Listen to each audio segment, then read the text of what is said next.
Assalamualaikum warahmatullahi wabarakatuh. Halo Sobat Penggerak, perkenalkan saya Indra Prasetyo, calon guru penggerak Angkatan 11 dari SDN Kemiri Puspo, Kabupaten Pasuruan. Pada video ini saya akan memaparkan demonstrasi kontekstual modul 1.4 Budaya Positif, penerapan segitiga restitusi. Segitiga restitusi merupakan proses dialog yang dilakukan oleh guru atau orang tua agar dapat menghasilkan murid atau anak yang mandiri dan bertanggung jawab. Dalam tahapan segitiga restitusi, yang pertama menstabilkan identitas, yang kedua validasi tindakan yang salah, dan yang ketiga menanyakan keyakinan kelas. Menstabilkan identitas dilakukan berdasarkan prinsip bahwa membuat kesalahan adalah bagian dari proses pembelajaran yang nantinya akan menggeser identitas gagal ke arah identitas sukses. Validasi tindakan yang salah dilakukan berdasarkan prinsip bahwa setiap perilaku berupaya memenuhi suatu kebutuhan tertentu, sehingga guru atau orang tua akan bergeser dari pemikiran stimulus respon menjadi proaktif, serta akan lebih mengenali dan mengakui kebutuhan murid atau anak. Menanyakan keyakinan dilakukan dengan memberi pertanyaan-pertanyaan bermakna pada murid atau anak untuk memunculkan motivasi secara intrinsik sehingga mampu mengaitkan keyakinan dengan tindakan yang salah. Skenario kasus pertama, siswa datang terlambat. Jadi hari ini kita sudah mempelajari tentang tumbuhan. tumbuhan terbagi menjadi 4. Waalaikumsalam. Ya Nailul. Maaf Pak, saya terlambat. Terlambat. Ya kamu beberapa kali katanya waktunya Pak izin, waktunya PAI juga terlambat, waktunya Pak Rizky olahraga juga terlambat. Nanti bisa dijelaskan ke Pak Indra waktu istirahat ya. Silakan temui Pak Indra. Ya silakan duduk Nailul. Assalamualaikum. Waalaikumsalam. Ya silakan duduk Nailul. Pasti Nailul sudah sadar ya kenapa Bapak panggil. Ya, Kenapa? karena terlambat masuk kelas. Oh, karena terlambat masuk kelas. Ya, Bapak juga mendapatkan beberapa informasi Nailul dari teman, kemudian dari guru PAI dan guru PJOK bahwa Nailul juga sering terlambat ya. Iya. Oke, mungkin Bapak masih bisa memaklumi kalau hanya 1 kali, 2 kali, karena siapapun bisa terlambat Nailul. Jadi kedepannya Nailul bisa mengatur waktu agar masuk kelas itu tidak terlambat ya. Iya. Kemudian kenapa kok Nailul bisa terlambat itu? Rumahnya jauh. Oh, jauh rumahmu. Berapa kilo kalau dari sekolah? 3. Oh, 3 kilo. Jalan kaki atau diantar? Diantar. Oh, diantar. Diantar siapa? Ayah atau ibu? Ibu. Loh, seharusnya kan Nailul kalau diantar kan lebih cepat datang ke sekolah. Kenapa kok bisa terlambat? Nunggu ibu beres rumah. Oh, nunggu ibu beres-beres rumah. Terus berangkatnya Nailul biasanya jam berapa? 6:30. Oh, 6:30. Seharusnya 6:30 itu bisa tepat waktu loh ke sekolah. Ya. Kalau jalan kaki berangkat jam berapa biasanya? Jam 6:30. 6:30. Ya, sama berarti 30 menit ya. Jadi Nailul harus merubah pola persiapan. Jadi persiapannya bangunnya lebih awal, terus siap-siapnya juga lebih awal. Mungkin juga bisa membantu ibu untuk mempersiapkan kegiatan di rumah sehingga Nailul bisa berangkat atau diantar ibu lebih awal. Ya. Ya. Kemudian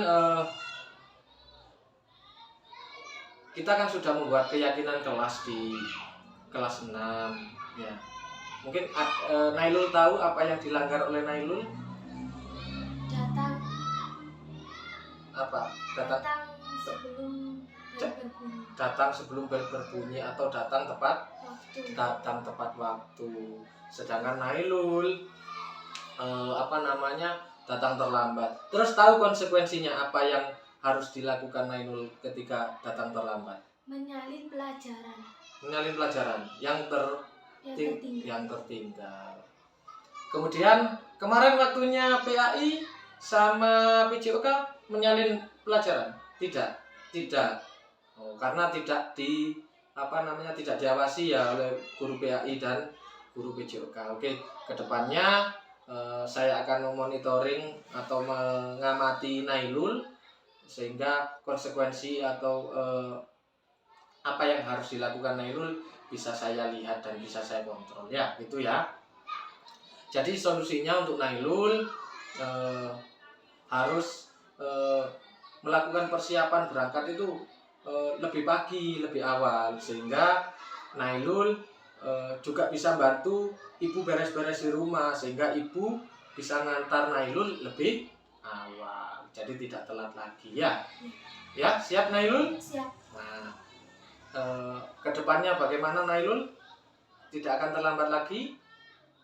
Ya, tidak akan terlambat lagi. Ya, terima kasih Nailul ya, semangat, jangan datang terlambat lagi karena di kelas kita sudah membuat keyakinan kelas dan juga sudah ada konsekuensinya. Jadi Nailul harus mempersiapkan diri lebih pagi, lebih awal sehingga tidak datang terlambat ya. Ya. Oke, terima kasih Nailul, bisa kembali ke kelas. Skenario kasus kedua, siswa tertidur di dalam kelas.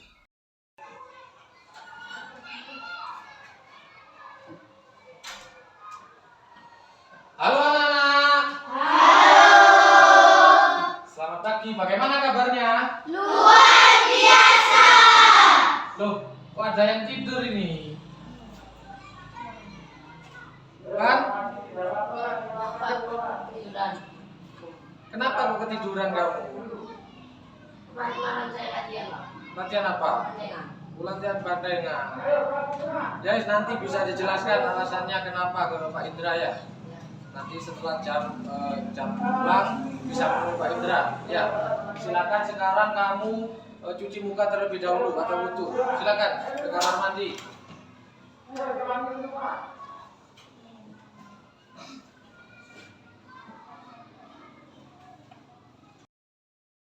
Waalaikumsalam. Ya, Revan. Silakan duduk, Revan. Sudah jam nanti istirahat? Sudah. Oh, sudah. Masih ngantuk? Enggak, Pak. Oh, sudah cuci muka tadi ya? Ya. Ya, pasti Revan sudah sadar. Ya, kenapa kok Pak Indra panggil ke sini? Kenapa? Sudah tahu? Ketiduran di dalam kelas, Pak. Oh, ketiduran di dalam kelas. Ya. Jadi ketiduran di dalam kelas, Bapak mendapatkan informasi juga dari teman-temanmu di kelas bahwa kamu beberapa kali dan juga sering tertidur di kelas. Ya. Iya. Bapak menyadari bahwa ketiduran terus itu memang bisa saja dialami oleh siapapun. Ketiduran itu mungkin kecapean, karena juga tidur merupakan kebutuhan bagi manusia untuk istirahat ya. Akan tetapi kalau dilakukan pada saat yang tidak tepat juga akan merugikan kita ya. Revan beberapa kali katanya sering tertidur di dalam kelas. Jadi Bapak menginginkan kedepannya Revan bisa merubah itu semua. Kalau boleh tahu, kenapa kok Revan bisa sering tertidur di dalam kelas? Latihan, Pak. Latihan apa? Bandengan. Latihan bandengan. Iya. Seharusnya kan itu bagus, kesenian. Terus latihannya mulai jam berapa? Jam 7 sampai jam 11. Loh, malam banget itu, Van. Ya, sebenarnya kegiatan bandengan itu juga bagus karena salah satu kesenian yang ada di wilayah kita. Tapi kalau latihannya sampai malam, kamu jam 7 sampai jam 11, terus besok paginya kamu harus sekolah, ya pasti kamu ngantuk. Ya. Iya. Kamu latihan di mana? Pak Juri. Di Pak Juri. Oh, di Pak Juri. Kemudian ya kamu harus bisa merubah pola latihannya, Pak. Misalkan minta kepada Pak Juri untuk merubah pola waktu latihannya. Ya. Misalkan jam 7 sampai jam 8 sehingga kamu ada waktu untuk belajar dan waktu untuk istirahat, tidur. Kalau kamu mulai jam 7 sampai jam 11, otomatis kamu di sekolah pasti apa? ketiduran Pak. Ketiduran ngantuk ya? Iya. Kemudian kita kan sudah membuat keyakinan kelas kan di kelas 6. Iya. Apa coba keyakinan kelas yang mungkin kamu langgar? Menyalin pelajaran. Ya, itu konsekuensinya. Apa keyakinan kelasnya? Tidak boleh Tidur di dalam kelas. tidak boleh tidur di dalam kelas, harus mengikuti pelajaran dengan sepenuhnya, baik pikiran, hati, raga juga harus hadir seutuhnya ya. Ya. Jadi konsekuensinya apa tadi? Menyalin pelajaran yang tertinggal. Ya. Jadi Bapak memberikan solusi kepada Revan agar bisa mengatur pola waktu latihan kesenian gandengan ya. Ya. Jangan terlalu malam, misalkan waktunya dimajukan mulai jam 6 sampai jam 8. Kalau jam 7 sampai jam 11 terlalu malam, sehingga nanti Revan datang ke sekolah sudah posisi capek, sudah posisi ngantuk ya. Siap Revan? Siap. Siap ya. Mau berubah? Mau. Nah, ya. Jadi tetap semangat, yang rajin datang ke sekolah, ikuti pelajaran dengan sepenuhnya ya. Siap? Siap. Yes, terima kasih Revan, silakan bisa pulang ya. Yes.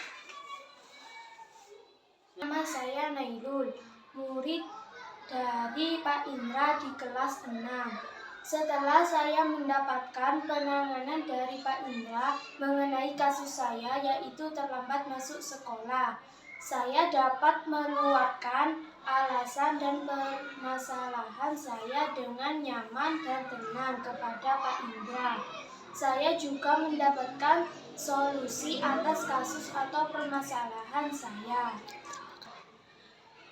Perkenalkan, nama saya Revan, saya murid Pak Indra di kelas 6. Setelah saya mendapat penanganan dari Pak Indra, saya mendapat solusi atas kasus dan permasalahan saya. Terima kasih Pak Indra. Demikian video ini, semoga menginspirasi. Akhir kata, wassalamualaikum warahmatullahi wabarakatuh.